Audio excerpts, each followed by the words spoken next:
This carnivore thing is so confusing. I heard it was supposed to be simple. But how come? How come I hear so many different opinions? So many cases of either great success or abject failure. What do I do? Who do I believe? That's one of the most common things I hear from people who have recently been introduced to carnivore and have tried it for the first time. How come, if it's so simple, it simply doesn't work for so many people? I think you have to take a look and ask yourself, what is carnivore? Why is it different from ketovore? Why is it different from keto? Why is it different from the paleo diet? Why is it different from basically just low carb? And how many carbs? How many carbs is right? The problem comes from the fact that every one of us has come up through a different family tree, different relatives, different ancestors, that in their lives and in their struggle to survive, found themselves in way too many different environments, too many different food sources. Now, each one of us is a combination of how every one of our ancestors, going back as far as you can imagine, physiologically adapted to the particular environment that they were in. And then factor in that every time one of our ancestors found a mate, half of their DNA was mixed with half of their new mate's DNA, and your offspring was produced, making it even more confusing for the offspring. All this was well and good until we started moving around. Usually, your family lived in one place, maybe for 1 million or more years. The cavemen, 30,000, 40,000 years ago in southern France, didn't vacation.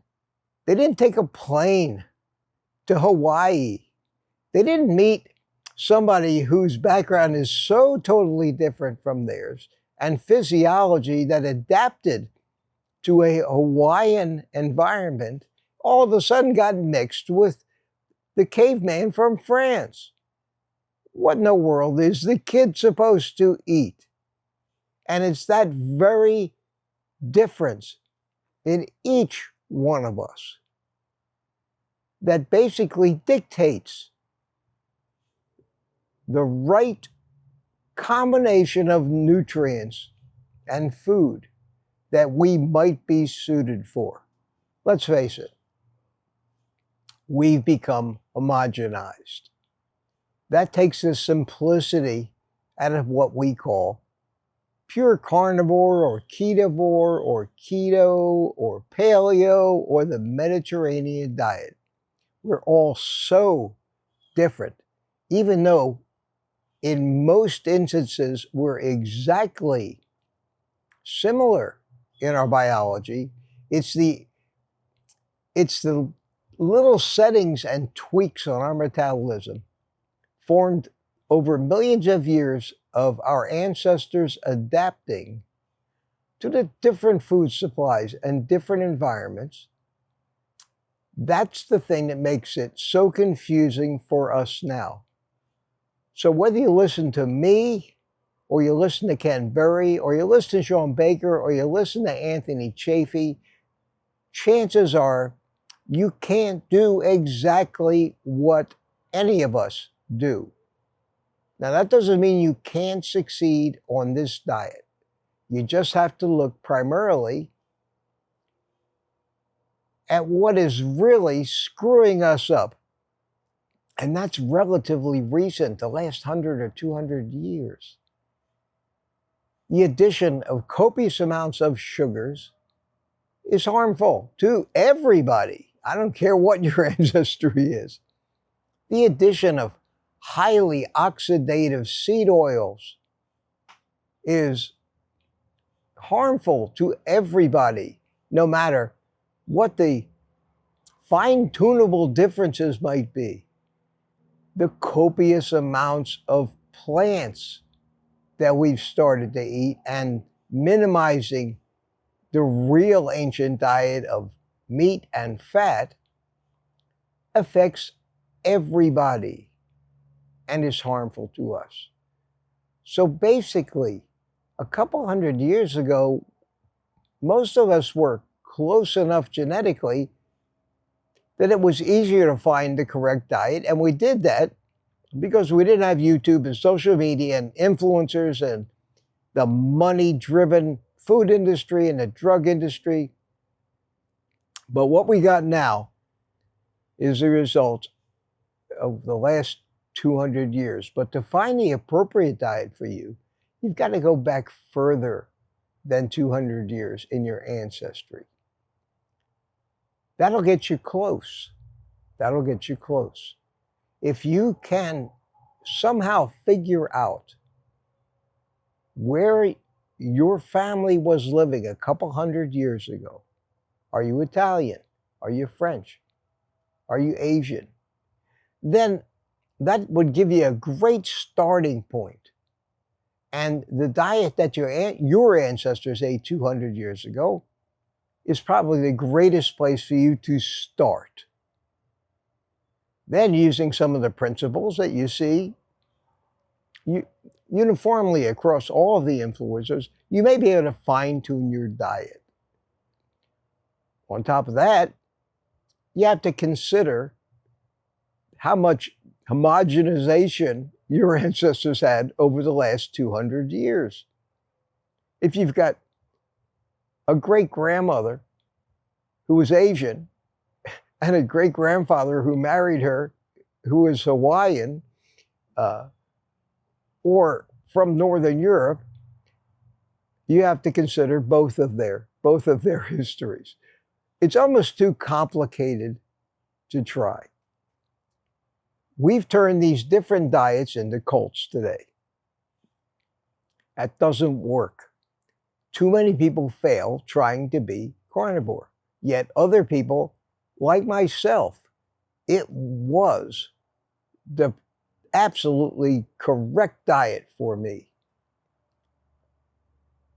It was the first time in my life that my carb addiction went away.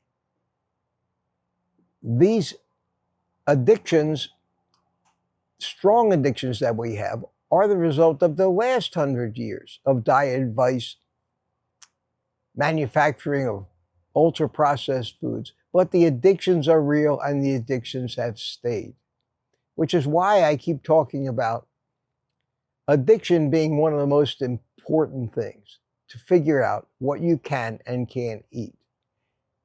I think the only people that absolutely need to be on a 100% strict carnivore diet are severe carb addicts or anyone who has a life-altering reaction to plant materials. And we have a few examples of them. We have Michaela Peterson. We have people who have debilitating bowel digestive disorders like the inflammatory bowel diseases of Crohn's and ulcerative colitis. For those people, the reason carnivore works is not basically that they're just eating the meat and getting the nutrition, although that is very important. It works because they have terrible reactions to the poisons that exist in most plants, the defense chemicals. And Anthony Chaffee is a great source of information on that. I'm making this video because I'm I'm just tired of seeing hundreds and hundreds and hundreds of people struggling to figure out, well, can I eat any plants? And if so, what plants and how many? How much fat do I need to eat? How much protein? What's the ratio? Do I need to be on a lower fat carnivore diet, like the protein sparing modified fast? So many ways to go, so confusing. We're all individuals. There are reasons for that.